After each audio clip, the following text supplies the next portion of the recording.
नमस्कार, आप देख रहे हैं न्यूज़ 9 नेटवर्क और इस वक्त मैं हूं आपके साथ अरविंद कुमार सिंह। देश और दुनिया की तमाम छोटी और बड़ी खबरों पर आइए डालते हैं एक नज़र। डीलर की मनमानी तो आपने बहुत देखी होगी, डीलर के द्वारा की जा रही गड़बड़ी तो आपने बहुत सुनी होगी, लेकिन आज इन सभी के वरीय पदाधिकारी, जिन्हें हम खाद्य आपूर्ति पदाधिकारी कहते हैं, उनका एक गड़बड़झाला आपको दिखा रहे हैं, जिसे देखने और समझने के बाद ये कहना कतई अनुचित नहीं होगा कि ऐसे पदाधिकारियों को सलाखों के पीछे भेजना कोई गुनाह नहीं होगा। ये वैसे पदाधिकारी हैं जो गरीबों के निवाले को इस कदर छीन रहे थे कि मुर्दा भी सन रह जाए। जिस वक्त पकड़ी गई उस वक्त एक बिल दिया गया सर, उसके बाद दूसरी बिल जो है 2 घंटे के बाद दी गई और अनाज ट्रैक्टर को खाना लगाया गया। पूरा सर मामला क्या है कि अभी तक सर एफआईआर दर्ज भी नहीं है।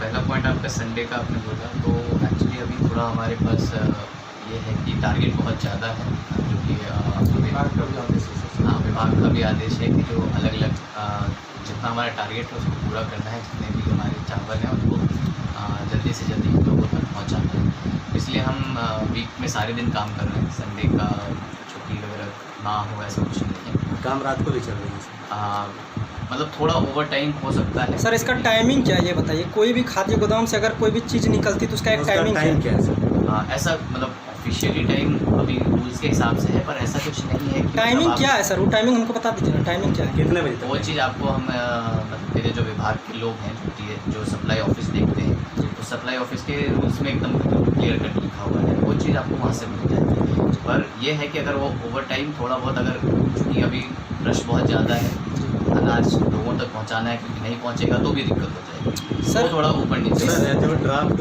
जो आप अनाज भेजते हैं उसके लिए जो बिल बनाई जाती है एजेंट के द्वारा और प्रखंड आपूर्ति पदाधिकारी के द्वारा, ये दोनों बिल का सर फर्क एक 1817 नंबर है और एक जो है 19 नंबर है सर। ये बीच का बिल कहाँ गया सर? ये दोनों बिल 2 घंटे के बाद थाने में दिखाया जाता है। जी, तो इसकी सूचना कल रात को उपायुक्त महोदय को भी मिली थी, उसको आज सुबह संज्ञान में लिया गया है।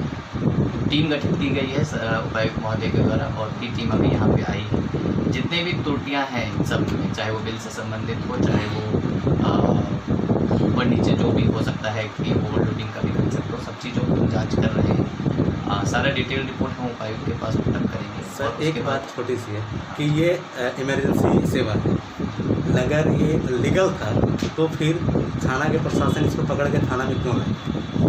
नहीं, दोबारा आप सवाल बोलेंगे सर। ये इमरजेंसी है, आवश्यक सेवा है।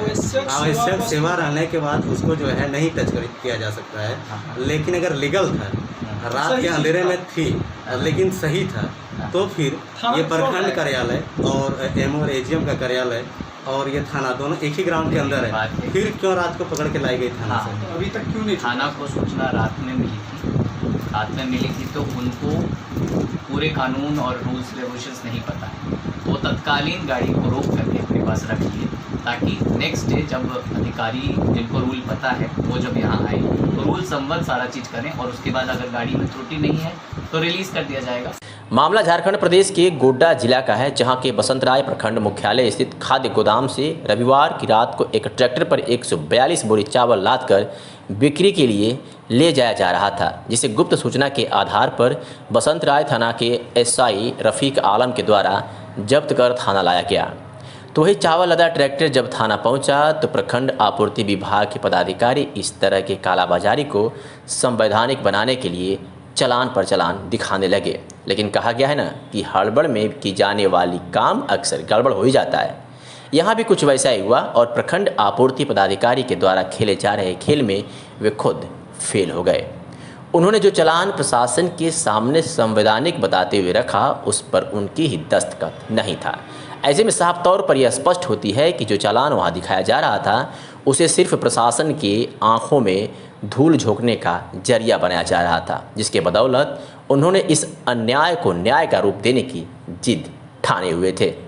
सर एक सवाल और हम करना चाहते हैं, यही मतलब कि जो मुद्दा है जिसके लिए आप आए हैं, चालान जो दिखाया गया है, कल जो यहाँ पे चालान दिखाया गया उसमें 3 व्यक्ति के नाम से चावल दिखाया जा रहा है, जिसमें तीनों व्यक्ति का जो रूट है वो कहीं ना कहीं जहाँ से वो गाड़ी उठाया गया है उधर नहीं है, तो वो रूट के विपरीत दिशा में किस मानसिकता से ले जाती होगी सर? जी, तो जिस तरीके से आपने बोला कि अभी टीम गठित जो हुई है जी। वो इसके एक एक पहलू को चेक करेगी। आपके ये रूट वाला पहलू भी उसमें एक पॉइंट है जिसको हम देख रहे हैं कि अलग अलग अगर दिशाओं की गाड़ियाँ होंगी जिसको एक बिल में लिखा गया है, एक चालान में लिखा गया है, तो गलत जितने भी होगा उस अधिकारी को डेफिनेटली पॉइंट आउट किया जाएगा और उस पर अगर सर इसमें डिफ़ॉल्टर नज़र आता है तो वैसे कर्मियों के खिलाफ, वैसे पदाधिकारियों के खिलाफ आपका क्या एक्शन रहेगी?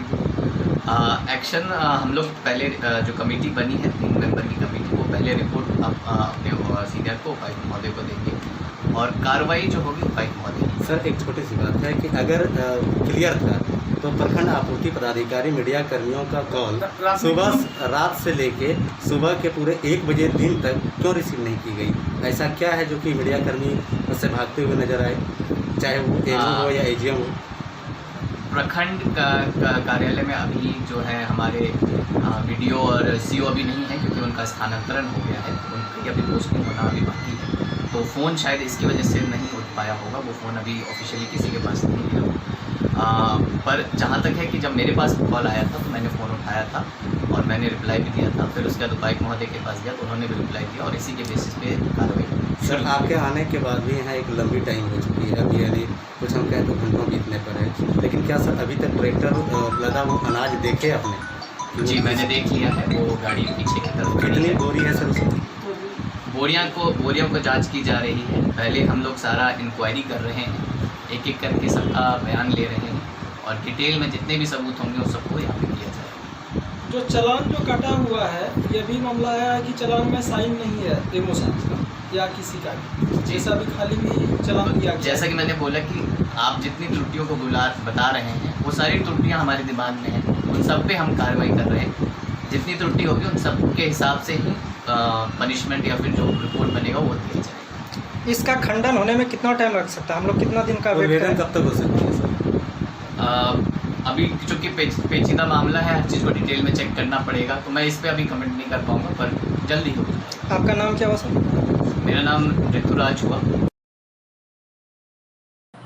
हालांकि इस तरह के पर्दाफाश के बाद इस पर पर्दा डालने के लिए भी कड़ी मशक्कत की गई, लेकिन उन साहबों का वह रात काली रात थी और उस काली रात के अंधेरे में गरीबों के निवाला चमचमा उठा और ये मामला प्रखंड से निकलकर जिला पहुंचने में देर न लगी और गोड्डा जिला उपायुक्त भोर सिंह यादव हरकत में आ गए। उन्होंने गोड्डा के सदर एसडीओ ऋतुराज को उक्त मामले की जाँच हेतु बसंत राय भेज दिए। इतने बड़े पैमाने पर हुए गड़बड़झाला का जांच हेतु टीम भी गठित कर दिया। इस बाबत जब एसडीओ ऋतुराज से बात की गई तो उन्होंने इतने बड़े गड़बड़झाला को लेकर साफ साफ शब्दों में तो कुछ नहीं कहा, लेकिन उन्होंने एक बात स्पष्ट कर दी कि इस मामले को लेकर जिला उपायुक्त के आदेशानुसार गठित टीम के द्वारा जाँच की जा रही है। तो वहीं जाँच टीम के द्वारा दिए जाने वाले रिपोर्ट के बाद ही इसके ऊपर कार्रवाई की जाएगी। हालांकि प्रशासन अपने कर्तव्य से पीछे नहीं हट रही है, लेकिन सबसे बड़ा सवाल ये है कि आखिर इतने बड़े गड़बड़झाला में कौन कौन सम्मिलित हैं। इतने बड़े गड़बड़झाला को देखकर यह कहना कतई गलत नहीं होगा कि बसंत राय खाद्य गोदाम से बड़े पैमाने पर हो रहे चावल के कालाबाजारी में प्रखंड आपूर्ति पदाधिकारी की संलिप्तता नहीं होगी, तो वही गरीबों के मुख से निवाले को छीनकर अमीरों के घरों में बेचने वाले ऐसे पदाधिकारी पर जिला उपायुक्त किस प्रकार कार्रवाई करती हैं, एक बड़ा सवाल होगा। गोड्डा से न्यूज़ 9 नेटवर्क के लिए साजिद मिश्रा की रिपोर्ट।